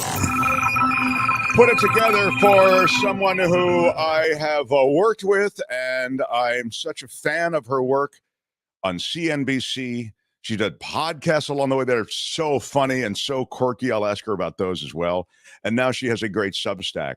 It's janewells.substack.com. You should subscribe for all the magic. Here she is. You know her from CNBC, too. So much great reporting on the markets and commodities and a bunch of stuff that I barely understand. Here she is, Jane Wells. Jane, welcome. Yeah. Oh, okay. We had her. I was too busy clapping, and I wasn't busy enough clicking. Yeah. Look, I'll do the clapping. You do the technical. Okay. Come on, Jane, Kim. congratulations and welcome to our little mix. Yeah, congratulations on getting to our little mix. Your career, this has to be an apex for you, Jane, to be on with us. Anytime I'm with you, it's a good day. And the way you built me up, I just want to like carry you around in my pocket, and every time I walk into a room, like unleash Mark Thompson. It is true. It is true. Oh. You've done, the CNBC stuff, they had you all over the place. I feel like you went everywhere from like the Iowa fields where there are all these agricultural businesses that are interested in whatever commodity prices, probably, to like the Bilderberg conference or something over in Europe where the elite of the elite are planning things. So, from all of that, I wonder, and then I want to get to your Substack, but do you, is there a cynicism that is healthy when it comes to the markets and the economy and sort of how this all fits together? Oh, well, yes. My mantra is trust no one. And the more hype there is around something, the more you need to question it. AI being a perfect example right now. But yeah, I learned early on, just as in general news, that people lie to you. And when somebody in business is talking so fast and they're using concepts or describing things that you don't know or don't seem to make sense, but they want to look smart and they want to make you feel stupid if you ask, what do you mean by that? You need to ask, what do you mean by that? Because 9 times out of 10, they're trying to pull a fast one. There is a lot of jargon in the world of economics and financial markets, right? Oh, it's I don't know if you've listened, and it's a great podcast, to All In, the four tech guys. Sure, I used to play cards with all those guys. Yeah. Oh my God. No, I know, and You they've got introduced me. too rich for me, man. I mean, Chamath and David Yeah. Sachs. So played Yeah. cards at David Sachs' house. I thought, oh, this is crazy. This is like all my magic beans are on the table, and they've got tons in the bank. But if you listen to that podcast, all they do is jargon. They refer to the sky being blue in some sort of other sort of coding language that I don't understand. But yeah, that's all over, especially in tech. But there's all kinds of things in business, like when people talk about EBITDA or going forward or this sort of thing, where you're like, what? Non-GAAP pro forma earnings. What's that? Oh, well, that's the earnings we wanted to tell you about. We had to take out all the bad stuff. It's funny. The jargon that those guys use and the tech bros use, I consider Calacanis and Sachs and all of them the kind of the tech bros people. And with mad respect for what they've built and done, Yes. not necessarily mad respect for all their positions. I think there is wrapped in them both of those things you're talking about, the jargon of the economics and the jargon of the technology. And it almost is, it's as though they're trying to build a club there for those who sort of understand that stuff. Yeah, it's a language. Yes. Can you Yeah. speak the language? Do you know the code? And also, I think after a while, you speak it so much, it's the natural way you think. It's not like they're being putting on an affectation. That's just I how see. they think, how they talk. But when I do start to roll my eyes after a while, when everything is like, well, if we can, I don't know, calistrate, blah, blah, blah, blah, blah, or whatever they're talking about when they're talking about, I'm going to go over to Trader Joe's. It's just sort of like, oh, how do we vector that? What's the triangulation? That sort of thing. Do you think that was a moment? I mean, it was clearly a moment in time, but I guess I'm asking you whether it was overall an extraordinary moment in time that permitted the great wealth and growth of all of these startups and the guys who you were talking about and who are in that All In podcast, and there are others like them across Silicon Valley, and we have a lot of listeners and viewers in the Bay Area who know these VC world related people well. I wonder if that was a moment in time that it feels as though there's certainly been a pullback that might not exist again, or at least in the middle term future. What do you think? Well, we had the 90s, and then the first .com bubble burst because there were a bunch of companies that were not showing any revenues, let alone profits, and the hype got ahead of itself. Then what we've had now is just, 15 years of free money. with such low interest rates and so much cash, so much liquidity hunting for the next big thing. And what that did is it allowed people to seed a million different opportunities. And out of that came some real wonderful applications and companies and opportunities, and that made everybody filthy rich. Now money isn't free anymore. Now, all these companies that are depending on low interest rates continuing are having to pull back, as you talked about. So I think, there will be a third wave at some point. I am curious to see what happens with a stock like NVIDIA, a company like NVIDIA and AI. And now everybody, a year ago it was all going to be VR and the metaverse or AR. And then that's just kind of like, that's not really, do you want to use, I have an Oculus. I put it on once. I'm like, wow, this is really amazing. It is now collecting dust. Yeah, it's I amazing how much I paid for it. We'll never use it again. That's the amazing part. Yeah. Yeah. So I think, as long as America it remains free enough to be innovative, there will continue to be these opportunities. But it's not, it's a pullback now. And that's just because capital costs more. We're talking about regulation on the show with an AI expert, international AI technologist who's remarkable, who's really good. And I was saying that, or I was asking really, how do you made me think of it when you mentioned just regulation a moment ago, or you sort of implied regulation or Right. freedom or whatever. Freedom to innovate, yes. Freedom to innovate, exactly. And I asked him, we get these warnings now about AI and how that it's going to lead to the next human extinction and this. Dan, it's easy to envision that narrative, but what sort of regulation would you craft? And what I was saying is maybe you look at it, if you look at it as like a nuclear threat, like a nuclear weapons threat, you sit down with adversaries and you plan some kind of and try to craft some kind of agreement so that AI doesn't take over the world and destroy the human race. I don't know that you can get to that place now. I don't even know if you can craft regulation. I don't know how you do it. Well, the CEO of OpenAI, who created ChatGPT, was talking about regulation where maybe if you have a new version of this or AI, a new model, you have to register it, and then it has to, I don't know, be tested or vetted before it can be unleashed. I think the real question is, who's going to enforce it? What poor government schmo is going to stay ahead? Chat GPT 10.0, or whatever AI thing is being unleashed. The chief privacy officer at IBM was suggesting that, there needs to be maybe more transparency where if you are interacting with a machine, you need to be told that. I kind of like that idea, just so although I don't know about you, but right now I can still tell when it's not real. But that's going to change more and more and more. I mean, these prognostications that it's going to lead to the extinction of the human race, cell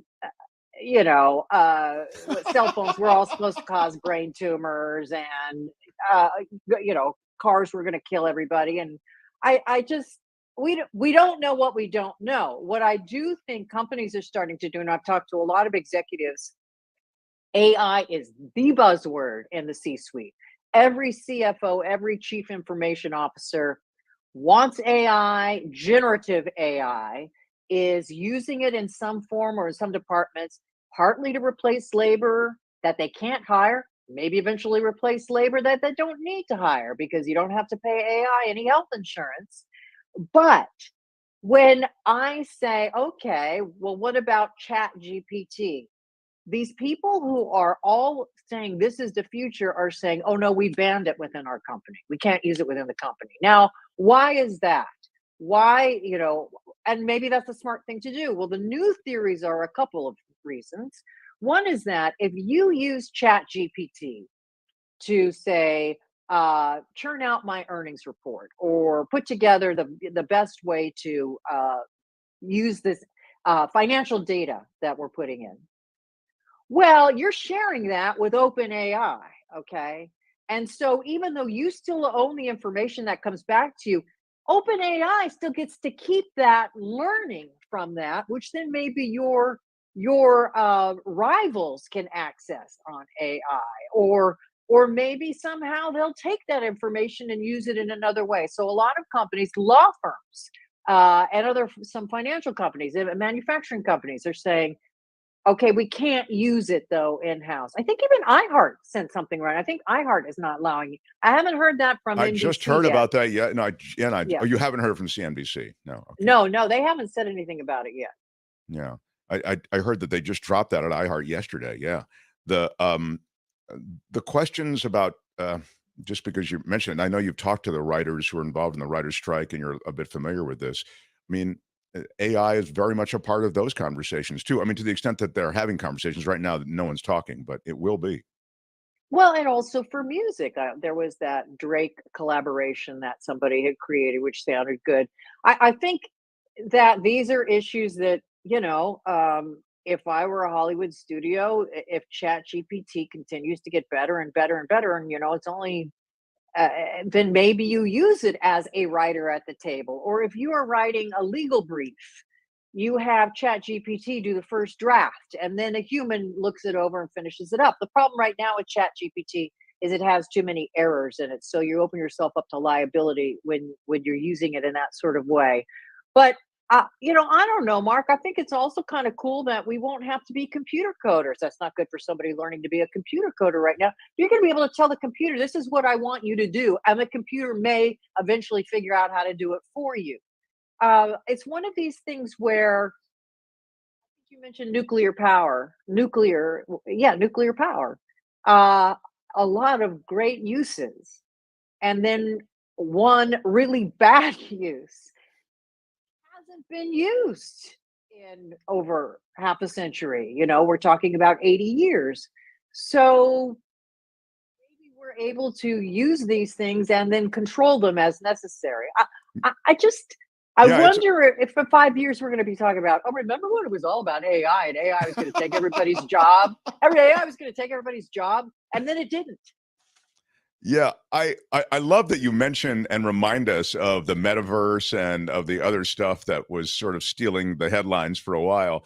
It does feel as though AI is a watershed moment. But that said, I'm more intrigued by, as the oft used and hackneyed expression, time will tell. But I am more intrigued by what you're talking about, which is sort of that we control our own destiny with AI the same way we control our own destiny with nuclear. And we can move on after this, but just to round out this point, because the danger with AI and the reason it might fall into another category is that once you start that rolling, that you don't have control over it anymore. That it literally, it's the HAL computer in 2001, et cetera, Well, I suppose somewhere along the way you can unplug it. You'd think. I mean, they If tried, there's right? an I'm off sorry, switch Dave. somewhere. I'm afraid I can't do that. Right, exactly. It does That happen. still gives me chills. That scene still give that with that red circle looking at you, and It was brilliant. oh So my brilliant. gosh, what a good Yeah. movie! Oh, I got chills. Yeah, it was so brilliant. That's a great deep dive to do sometime. I've already done it on YouTube with the interviews with Keir Dullea, with Kubrick, Oh, with wow. about 2001. About he built that huge round, when the shot of when the he's going astronaut around, running yeah. like Dum, that. Yeah, dum, I mean it was dum, all dum, built. dum. Yeah, amazing work. So I want to talk about your Substack. You, among the other things that you do this great Substack, which is it's quirky. It follows the news. It's got a quirky meaning snarky. You look for some like offbeat stories. I guess today it's Elizabeth Holmes going to start her prison sentence. Tell us about the Substack, and then I'll follow up on a couple of stories here on the Substack. It's janewells.substack.com, as you have there. Thank you. But I call it Wells Street. And what I do is it allows me to write about all the stories that CNBC will never cover because it doesn't involve a stock or it's too offbeat or whatever. So once a month, you're looking at this month's Dumb and Dumber. I do a roundup of sort of the worst financial moves or marketing, the Dodgers with their perpetual Sisters of Perpetual Indulgence, that sort of thing, about how things went wrong and the potential financial consequences with that. I try not to be too judgy. I fail. Well, I'll tell you what I love quite about judgy. it. I can never figure out, and this is sort of the thing that we all do now, or at least I do. We try to look for, even in every post, decoding the politics behind it. Is this person of this? Is this person of that? And with you, it seems like it's not politically, maybe I'm just, because I like your work so much. I hate everyone. Yeah, exactly. It's not informed by a political bent. No, I mean, we talk about Dianne Feinstein. We talk about Ron DeSantis, all these sorts of things. But I like that. And then I do all kinds of stories where I talk to someone who's on strike, who just got her first big break in television. Now she's on strike. Yeah, that was heartbreaking. Yeah, it was. Strange entrepreneurs like the guy who has the most successful human composting business in Seattle, where he used to be a banker in Singapore, and now he's, helping people get turned into mulch. And wow.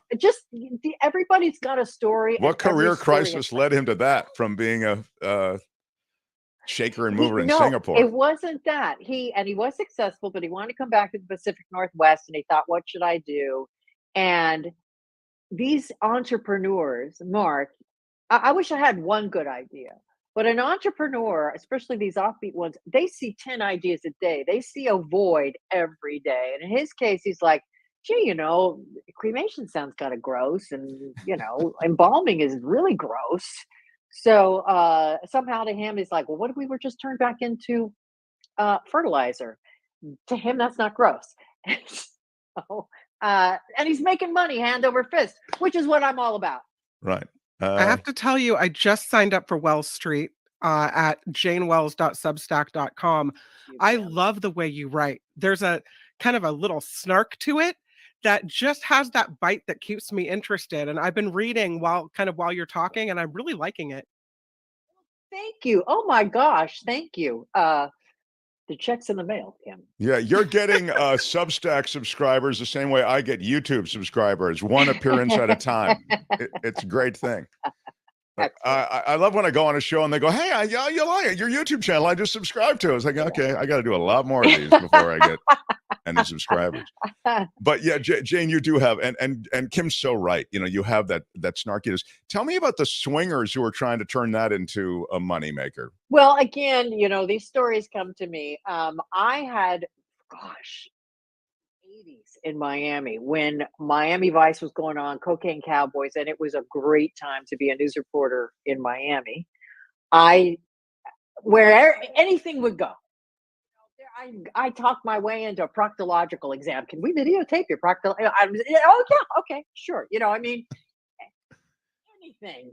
I was doing a story on living wills, and I said to the ER doctor, "Can I videotape you unplugging someone?" He said, "Sure, come on over." I mean, this is Miami, and I'm in my 20s, and I'm like, "Well, that sounds like a great story." So I thought, what are these swingers clubs? I mean, I posed as a prostitute once, and then nobody would stop. But there was a swingers club in Miami. Yeah, the camera crew was laughing. I was like, then when one guy finally stopped to proposition me, and I wanted to kiss him, thank God, thank God. Well, coincidentally, So anyhow, I did a story on a swingers club in Miami in the 80s, and they let me in, and it was a crazy story. And then fast forward almost 40 years, and so a couple of swingers in the southeastern part of the United States, they don't want to say where they are, reached out to me and said, hey, we heard you did a story on this guy who came up with this drug that helps prevent premature ejaculation. Of course I did that story. Yeah.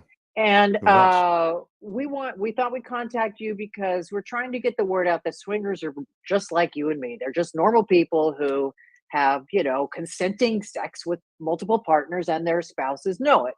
And we're trying to, make a living at getting the word out about this. So I thought, all right, I'm in. I interviewed them. Wonderful couple. I mean, that's their thing. Again, consenting adults. Nobody's getting hurt. Sure. And they're trying now to quit their regular jobs and do this as the side hustle, as a full-time hustle of these cruises they host, and they'll buy out a hotel and then, upsell the rooms and all kinds of stuff. And they've got a podcast going, and they're trying to sell merch and get sponsors. It's just fascinating again how people think, you know what? And I'm not like this. I wish I was. I could make a business out of this. And then they go out and do it.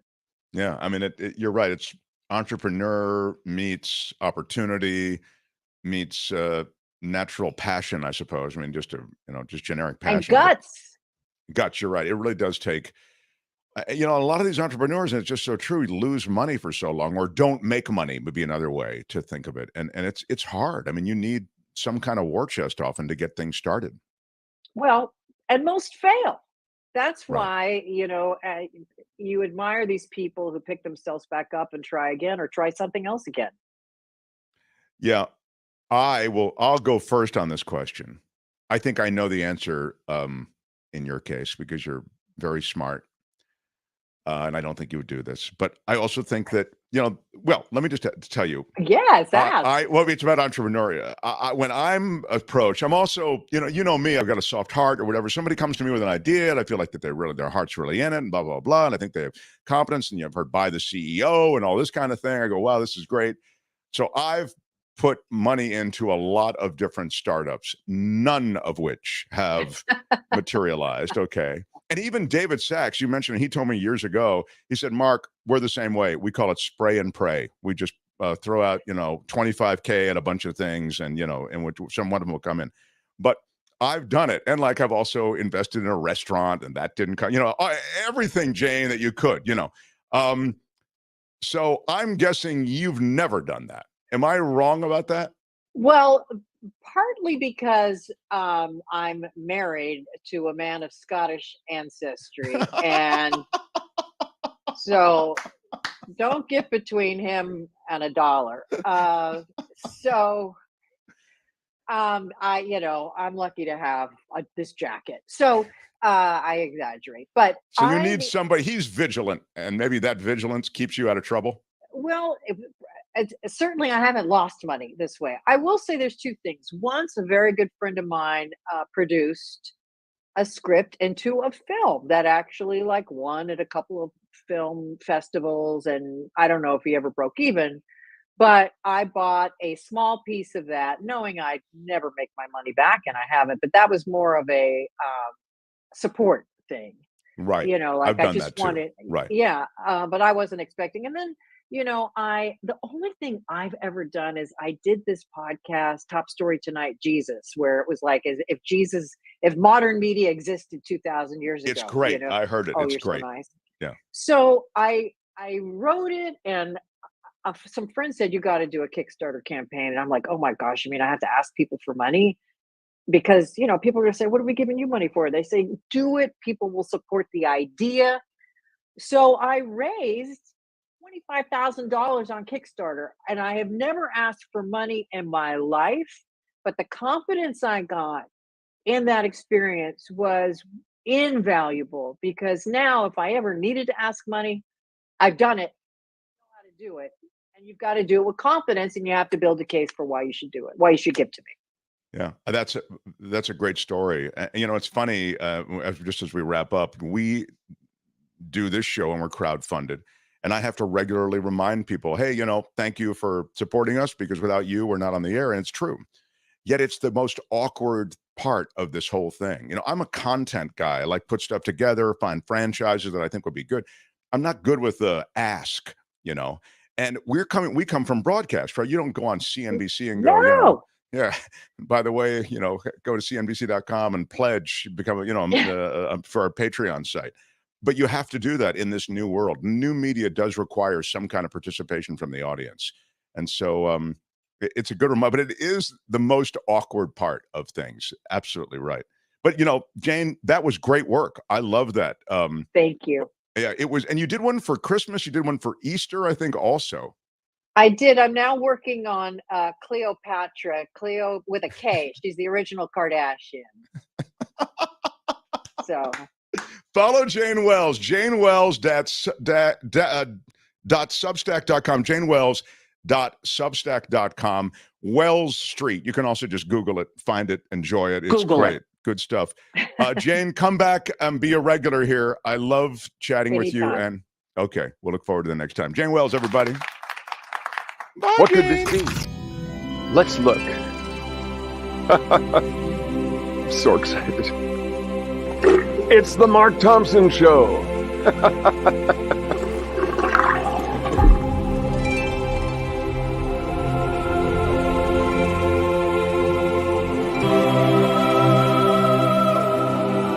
Is CinemaScope.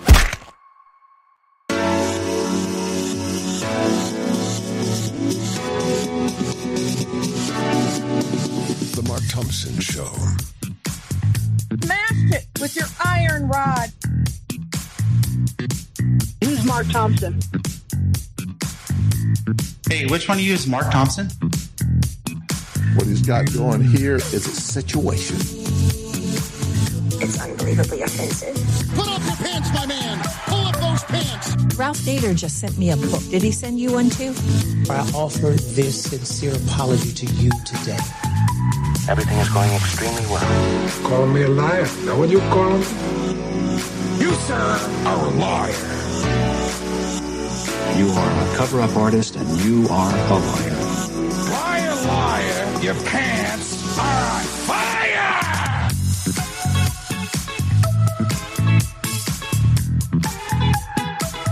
A Google told me. Can you let him finish, sir? It was wrong, it was stupid, and I'm trying to be a better person. No, no, no.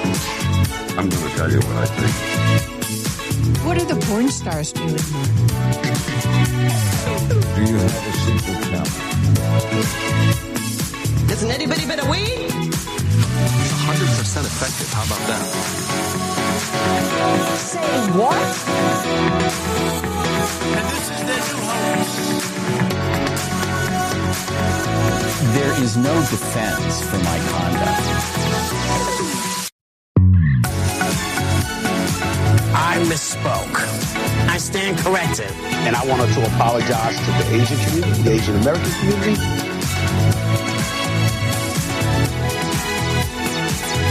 Time's up, mother effers.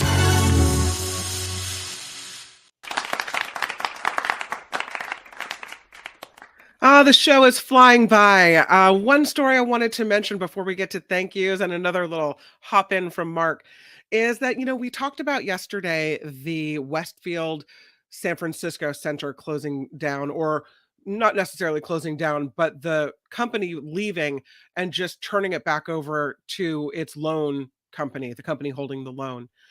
We've seen Nordstrom leave the Westfield Center. We've seen Banana Republic leave. And today we get word that the Cinemark Theater is closing at Westfield after the mall's management transfer. So yeah, this is just happening. We're getting word today. They're shutting down the movie theater at the mall.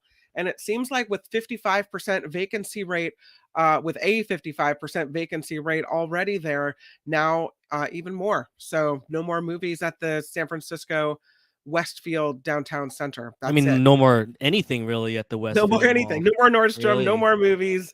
I think it's it going down. felt during COVID because we were going into the office. At least I was going to the office into Station X every day.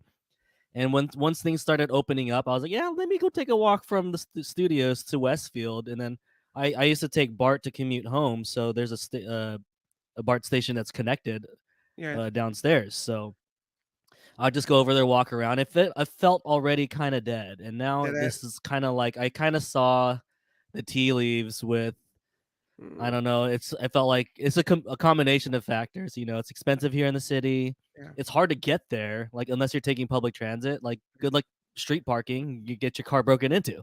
You can't. Yeah, no. And then tourism was down for all these years, and now it's recently coming back up. But it's just it's hard to recover from that. No. And with Nordstrom, Nordstrom literally had floors of that mall. Yeah, I think once leaving, Nordstrom really left, felt like. Yeah, it really feels like the end here. So, yeah, who knows what they'll do with that? Nice, it's nice inside, and who knows very what pretty in there. We'll see what they do with it. Okay, so we have some people to thank. I'm so grateful because I think I forgot to mention that we're crowdfunded and that we really need your contributions. One day this week when Mark was off, like there was no contributions. And he was like, well, Kim, I don't know what happened Smashed there. it with your iron rod. I mean, if you want to smash it with your iron rod, that also helps us in the algorithm. So that helps us for further listening and further shows. So that yeah. also helps if you don't feel the need to give us some spare change here. But we do have some shout outs here from Wes. Wes, for a $5 super sticker. So grateful. Thank you. Of course, you're a big supporter of the show. Love what you had to say in the chat today as well. And I really appreciate it. Speaking Shout of out. which, I tried to friend you on Facebook, Wes, but you're not accepting friends. So whatever. Mike Hendricks for $8. Thank you so much. Cool number. Thank you, Mike Hendricks. Appreciate it. And Stan Pollock kicked off the show before we even started. Thank you. With the $10 super sticker. So thank you for that. Thank you for all the ways you contribute, whether that's clicking the like button, contributing to the financial resources of the show, or contributing to the conversation in the chat. You are appreciated. I think we have one more thing from Mark Thompson. We do to end the show, so if we don't hear from you until tomorrow, we have a donation here from Joe Fong. Thank you, Joe Fong. Joe Fong for $10. Thank you so Wonderful. much. We appreciate it, and we'll be back with you tomorrow. Thank you. Yeah. Thank you very much.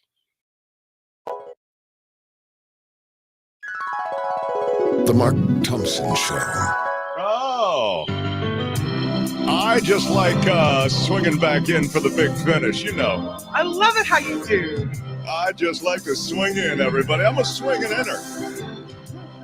Nice job, Kim. You really rode herd over the parts of this show that we like to ride herd over very nicely. Specifically, John Rothman. Thank you. I thought you gave him enough leash that you let him run, but you didn't let him go nuts. You know, rein him in. Yeah. Yeah, with this. Let me say this, and I want to underscore this for you, Kim, more than anything. What? You know, Donald Trump could become president from prison. You understand that? Let me say this again. Tomorrow is Thursday. What a day. David Katz joins. Come on. The most popular guy in Lawland is David Katz. I'm Shadow Stevens for the Mark Thompson Show. Bye-bye. So I'm looking to that and Belinda and more. Bye. Jefferson Graham, too. Till then, thanks, Kim. Bye-bye.